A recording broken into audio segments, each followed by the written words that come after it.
Éloge de la sincérité. Essai philosophique et sociologique par Charles-Louis de Secondat, baron de la Brède et de Montesquieu, précurseur et inspirateur de la philosophie des Lumières, manuscrit publié à Paris en 1717. Lecture en livre audio, enregistrée en 2017 par Stefano Francobora, alias Chagans, pour le libre partage et la diffusion des cultures du monde.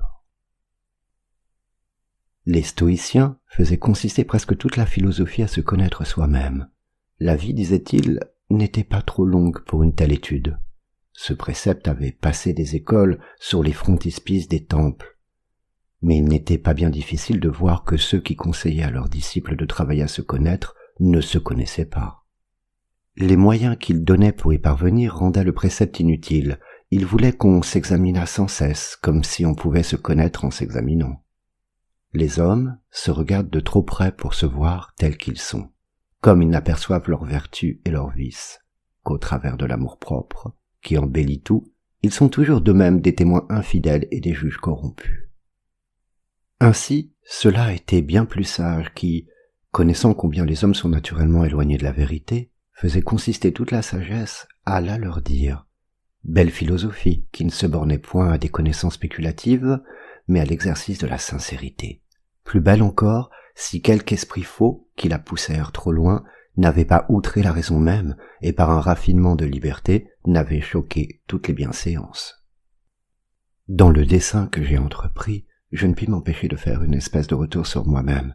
Je sens une satisfaction secrète d'être obligé de faire l'éloge d'une vertu que je chéris, de trouver dans mon propre cœur de quoi suppléer à l'insuffisance de mon esprit, d'être le peintre après avoir travaillé toute ma vie à être le portrait, et de parler enfin d'une vertu qui fait l'honnête homme dans la vie privée et le héros dans le commerce des grands. Première partie, de la sincérité par rapport à la vie privée. Les hommes, vivant dans la société, n'ont point eu cet avantage sur les bêtes, pour se procurer les moyens de vivre plus délicieusement. Dieu a voulu qu'ils vécussent en commun pour se servir de guide les uns aux autres, pour qu'ils puissent voir par les yeux d'autrui ce que leur amour-propre leur cache, et qu'enfin, par un commerce sacré de confiance, ils puissent se dire et se rendre la vérité. Les hommes se la doivent, donc tout naturellement. Ceux qui négligent de nous la dire nous ravissent un bien qui nous appartient. Ils rendent vaines les vues que Dieu a eues sur eux et sur nous. Ils lui résistent dans ses desseins et le combattent dans sa providence. Ils font comme le mauvais principe des mages, qui répandent les ténèbres dans le monde au lieu de la lumière que le bon principe y avait créé. On s'imagine ordinairement que ce n'est que dans la jeunesse que les hommes ont besoin d'éducation. Vous diriez qu'ils sortent tous des mains de leur maître, ou parfaits, ou incorrigibles. Ainsi, comme si l'on avait d'eux trop bonnes ou trop mauvaises opinions, on néglige également d'être sincère, et on croit qu'il y aurait de l'inhumanité de les tourmenter, ou sur des défauts qu'ils n'ont pas, ou sur des défauts qu'ils auront toujours.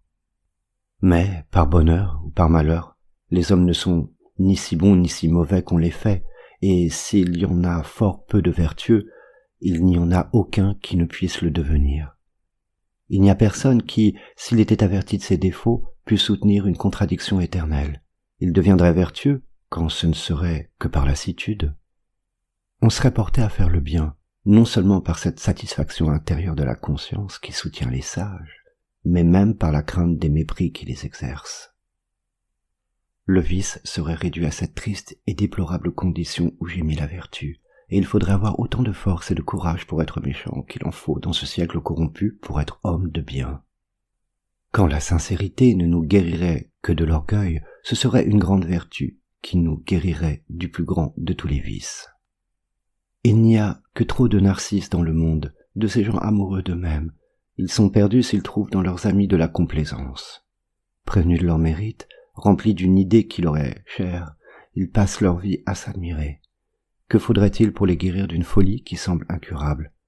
Il ne faudrait que les faire apercevoir du petit nombre de leurs rivaux, que leur faire sentir leur faiblesse, que mettre leurs vices dans le point de vue qu'il faut pour les faire voir, que se joindre à eux contre eux-mêmes et leur parler dans la simplicité de la vérité. Quoi? Vivons-nous toujours dans cet esclavage de déguiser tous nos sentiments? Faudra-t-il louer, faudra-t-il approuver sans cesse? Portera-t-on la tyrannie jusque sur nos pensées? Qui est-ce qui est en droit d'exiger de nous cette espèce d'idolâtrie? Certes, l'homme est bien faible de rendre de pareils hommages, et bien injuste de les exiger. Cependant, comme si tout le mérite consistait à servir, on fait parade d'une basse complaisance. C'est la vertu du siècle, c'est toute l'étude d'aujourd'hui. Ceux qui ont encore quelque noblesse dans le cœur font tout ce qu'ils peuvent pour la perdre. Ils prennent l'âme du vil courtisan pour ne point passer pour des gens singuliers qui ne sont pas faits comme les autres hommes. La vérité demeure ensevelie sous les maximes d'une politesse fausse. On appelle savoir-vivre l'art de vivre avec bassesse. On ne met point de différence entre connaître le monde et le tromper, et la cérémonie, qui devrait être entièrement bornée à l'extérieur, se glisse jusque dans les mœurs. On laisse l'ingénuité aux petits esprits comme une marque de leur imbécilité. La franchise est regardée comme un vice dans l'éducation. On ne demande point que le cœur soit bien placé, il suffit qu'on l'ait fait comme les autres. C'est comme dans les portraits, où l'on exige autre chose, si ce n'est qu'il soit ressemblant. On croit, par la douceur de la flatterie, avoir trouvé le moyen de rendre la vie délicieuse. Un homme simple qui n'a que la vérité à dire est regardé comme le perturbateur du plaisir public.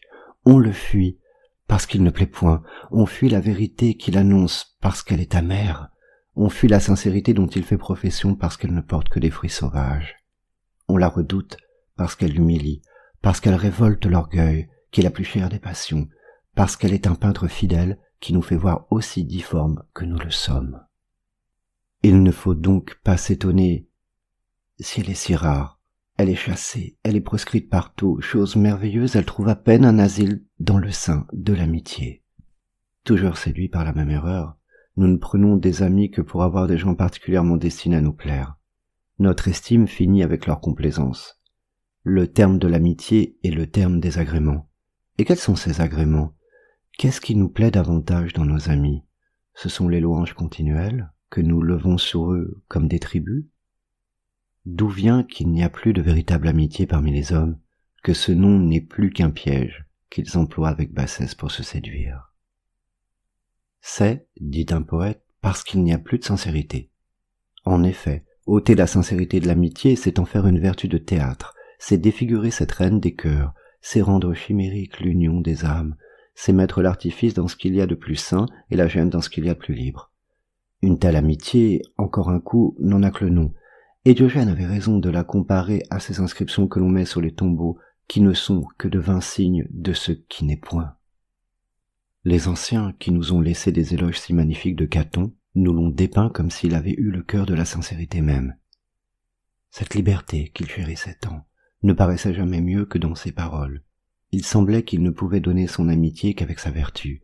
C'était plutôt un lien de probité que d'affection, et il reprenait ses amis, et parce qu'ils étaient ses amis, et parce qu'ils étaient hommes.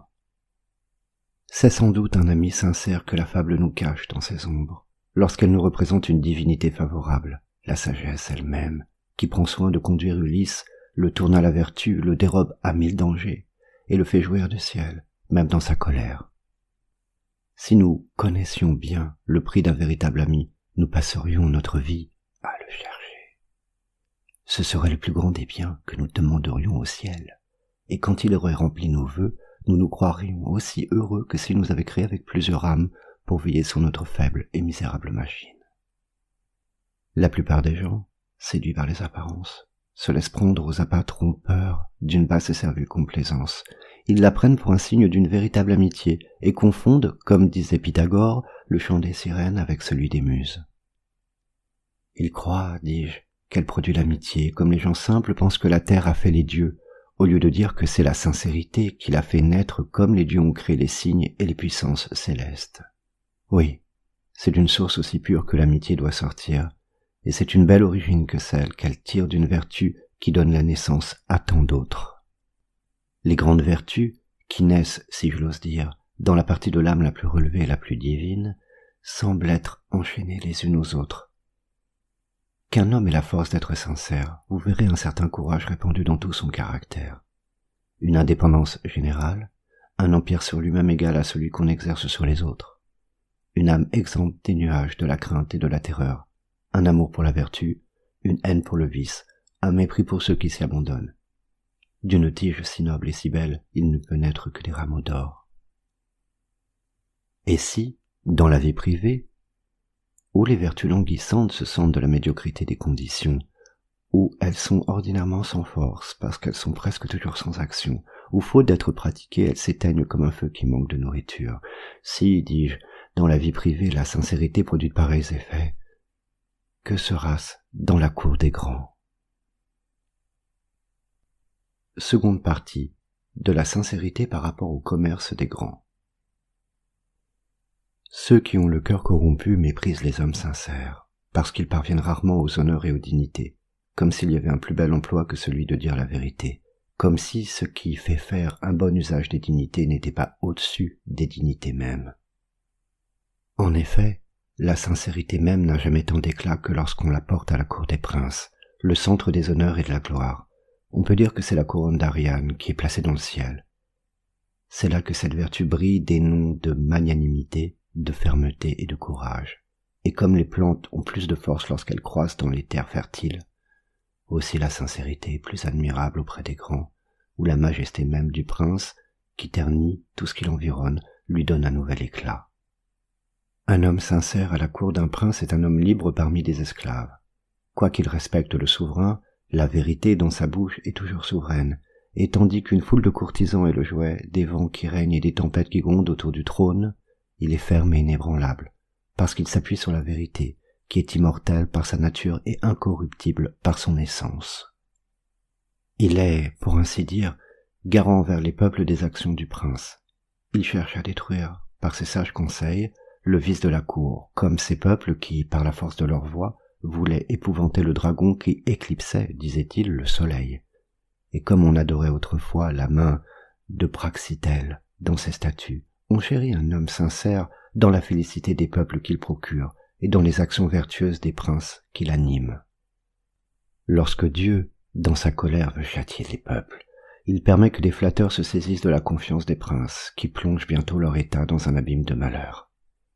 Mais lorsqu'il veut verser ses bénédictions sur eux, il permet que les gens sincères aient le cœur de leur roi et leur montre la vérité dont ils ont besoin, comme ceux qui sont dans la tempête ont besoin d'une étoile favorable qui les éclaire.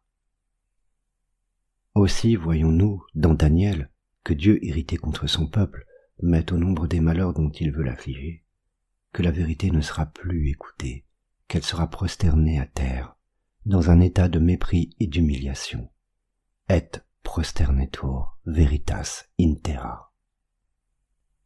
Pendant que les hommes de Dieu annonçaient à son peuple les arrêts du ciel, 1000 faux prophètes s'élevaient contre eux. Le peuple, incertain de la route qu'il devait suivre, suspendu entre Dieu et Baal, ne savait de quel côté se déterminer. C'est en vain qu'il cherchait des signes éclatants qui fixassent son incertitude. Ne savait-il pas que les magiciens de Pharaon, remplis de la force de leur art, avaient essayé la puissance de Moïse et l'avaient pour ainsi dire lassé? À quel caractère pouvait-on donc reconnaître les ministres du vrai Dieu? Le voici, c'est à la sincérité avec laquelle il parlait aux princes, c'est à la liberté avec laquelle il leur annonçait les vérités les plus fâcheuses et cherchait à ramener des esprits séduits par des prêtres flatteurs et artificieux. Les historiens de la Chine attribuent la longue durée et, si je l'ose dire, l'immortalité de cet empire au droit qu'ont tous ceux qui approchent du prince, et surtout un principal officier nommé Kotao, de l'avertir de ce qu'il peut y avoir d'irrégulier dans sa conduite. L'empereur Qiu, qu'on peut justement nommer le Néron de la Chine, fit arracher en un jour à une colonne dorée enflammée 22 mandarins qui s'étaient succédés les uns aux autres à ce dangereux emploi de Kotao. Le tyran, fatigué de se voir toujours reprocher de nouveaux crimes, céda à des gens qui renaissaient sans cesse. Il fut étonné de la fermeté de ces âmes généreuses et de l'impuissance des supplices, et la cruauté eut enfin des bornes parce que la vertu n'en eut point. Dans une épreuve si forte et si périlleuse, on ne balança pas un moment entre se taire et mourir. Les lois trouvèrent toujours des bouches qui parlèrent pour elles. La vertu ne fut point ébranlée, la vérité trahie, la constance lassée. Le ciel fit plus de prodiges que la terre ne fit de crimes, et le tyran fut enfin livré au remords. Voulez-vous voir d'un autre côté un détestable effet d'une lâche et basse complaisance? Comme elle empoisonne le cœur des princes, et ne leur laisse plus distinguer les vertus d'avec les vices? Vous le trouverez dans Lampridius, qui dit que Commode, ayant désigné consul l'adultère de sa mère, reçut le titre de pieux et qu'après avoir fait mourir Pérénice, il fut surnommé heureux. Cum adulterum matris consulem designaset. Commodus vocatus est pius, cum ossidisset perennem vocatus et felire. Quoi?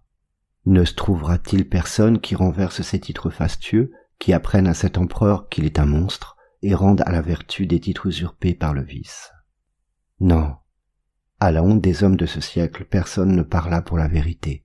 On laissa jouir cet empereur de ce bonheur et de cette piété criminelle. Que pouvait-on faire davantage pour favoriser le crime que de lui épargner la honte et les remords mêmes? Les richesses et les dignités, disait Platon, n'engendrent rien de plus corrompu que la flatterie. On peut la comparer à ces rochers cachés entre deux eaux qui font faire tant de naufrages. Un flatteur, selon Homère, est aussi redoutable que les portes de l'enfer. C'est la flatterie, est-il dit dans Euripide, qui détruit les villes les mieux peuplées et fait tant de déserts. Heureux le prince qui vit parmi des gens sincères qui s'intéressent à sa réputation et à sa vertu, mais que celui qui vit parmi des flatteurs est malheureux de passer ainsi sa vie au milieu de ses ennemis. Oui, au milieu de ses ennemis. Et nous devons regarder comme tels tous ceux qui ne nous parlent point à cœur ouvert, qui comme ce Janus de la fable se montrent toujours à nous avec deux visages, qui nous font vivre dans une nuit éternelle et nous couvrent d'un nuage épais pour nous empêcher de voir la vérité qui se présente. Détestons la flatterie. Que la sincérité règne à sa place. Faisons-la descendre du ciel. Si elle a quitté la terre, elle sera notre vertu tutélaire. Elle ramènera l'âge d'or et le siècle de l'innocence, tandis que le mensonge et l'artifice rentreront dans la boîte funeste de Pandore. La terre, plus riante, sera un séjour de félicité. On y verra le même changement que celui que les poètes nous décrivent lorsqu'Apollon, chassé de l'Olympe, vint parmi les mortels, devenu mortel lui-même, faire fleurir la foi, la justice et la sincérité, et rendit bientôt les dieux jaloux du bonheur des hommes, et les hommes, dans leur bonheur, rivaux même des dieux.